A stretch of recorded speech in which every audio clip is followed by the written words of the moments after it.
Scène explosive sur France Info, Pierre Gentillet, député RN, a démoli Aurélien Lecoq de LFI. Lors d'un débat sous haute tension, face à des attaques cinglantes de son opposant, Gentillet a riposté avec des arguments percutants et une logique implacable, mettant en lumière les incohérences et les contradictions des propos de Lecoq. Le député LFI, visiblement déstabilisé, a tenté de répondre, mais ses défenseurs se sont rapidement effondrés sous la pression. La tension sur le plateau était palpable et le dénouement a été sans appel. Gentillet a décliné les failles de la stratégie de LFI avec une telle précision qu'il n'a laissé aucune place à la réplique. A reconnu ses torts. Et il y en a une autre qui refuse de la reconnaître. Vous faites, monsieur, c'est ça la différence. Et là-dessus, en refusant de reconnaître ce fait, vous faites porte-parole sur la question des OQTF électorales. Mais revenons sur la question des OQTF, si vous voulez juste. On vous entend pas. Les OQTF, c'est une question beaucoup plus diplomatique et beaucoup plus politique qu'une question juridique finalement.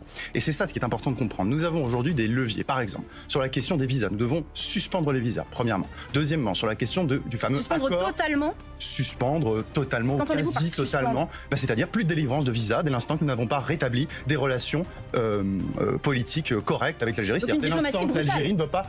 Mais en fait, ça s'appelle du rapport de force. Oui, c'est de la diplomatie, c'est ouvrir, fermer. La diplomatie, c'est de la subtilité. Oui, la diplomatie, c'est pas juste le dialogue. Mais si vous voulez, si on a quelqu'un en face, pardonnez-moi, qui nous crache dessus et que nous, on tend la figure, on ne va pas avancer. Donc, premièrement, effectivement, la suspension des visas. Deuxièmement, la révision, même plus que la révision, en réalité, la dénonciation de l'accord franco-algérien de 1968 qui accorde des facilités. Et enfin, je pense qu'il y a l'idée, c'est quoi? C'est de l'annuler, cet accord. Un certain nombre d'aides financières qui sont accordées par la France et qui se chiffrent en centaines de millions d'euros, notamment l'Agence française du développement, que nous devons également revoir et suspendre. Si nous restons dans la position dans laquelle nous sommes depuis des décennies et à laquelle vous nous condamnez aujourd'hui, rien ne va changer. Sur le plan migratoire comme sur le plan diplomatique. On va vous faire réagir, Aurélien Lecoq, dans un instant. Juste, Pierre Gentillet, sur les liens économiques qu'entretiennent quand même la France avec l'Algérie, et notamment le fait que la France achète beaucoup de gaz à l'Algérie. Si vous mettez ce rapport de force on va en parler. Et qu'il n'y a plus ce lien économique, non mais si ce lien économique n'existe plus, ça va impacter forcément directement les Français. Fort heureusement, sans doute le prix du gaz. Alors, fort heureusement, si vous voulez qu'on parle de cette question, la France a mené une politique de diversification de son gaz. C'est-à-dire qu'à la différence d'un grand nombre de pays d'Europe, notamment de pays d'Europe de l'Est, vous savez, le premier pays vis-à-vis duquel nous importons gaz, c'est la Norvège, c'est pas l'Algérie. L'Algérie, c'est entre 8 à 10%, et pareil pour le pétrole, c'est 9%. Donc en réalité, il ne faut pas dire que si demain, nous mettons, non pas un terme, mais nous décidons de tendre effectivement nos relations avec l'Algérie sur le plan économique, tout va changer. Et par ailleurs, je veux vous rappeler aussi un autre chiffre, c'est que 45% des investissements directs de l'Algérie viennent de la France. C'est important, le poids de la France en Algérie sur le plan économique, on n'en parle pas assez. Donc nous sommes beaucoup plus en position de force. Est-ce que le risque n'est pas une escalade?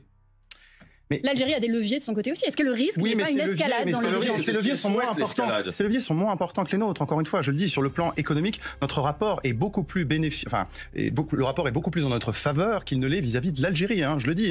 Le premier investisseur commercial en Algérie, c'est la Chine. Juste après, c'est la France. En revanche, le poids, alors je pourrais retrouver les chiffres, mais le poids effectivement de l'Algérie dans le commerce international français, c'est bien peu de choses. Ce que vous réclamez, c'est une rupture totale du dialogue. Je pense avec des mesures comme celles que vous proposez. Je pense qu'il faut que nous ayons une discussion franche avec l'Algérie en indiquant, en mettant sur la table toutes ces questions-là, c'est-à-dire la suspension des visas, de l'accord franco-algérien, de l'aide publique, et en indiquant que si on ne décide pas de changer complètement la politique migratoire, c'est-à-dire concrètement, qu'est-ce qu'on leur demande? De reprendre leurs ressortissants, de faire en sorte que les OQTF soient appliqués. Vous savez, ce qui s'est passé à Mulhouse, il faut quand même le rappeler. Par 10 fois, l'État français a demandé à l'État algérien de reprendre ce ressortissant.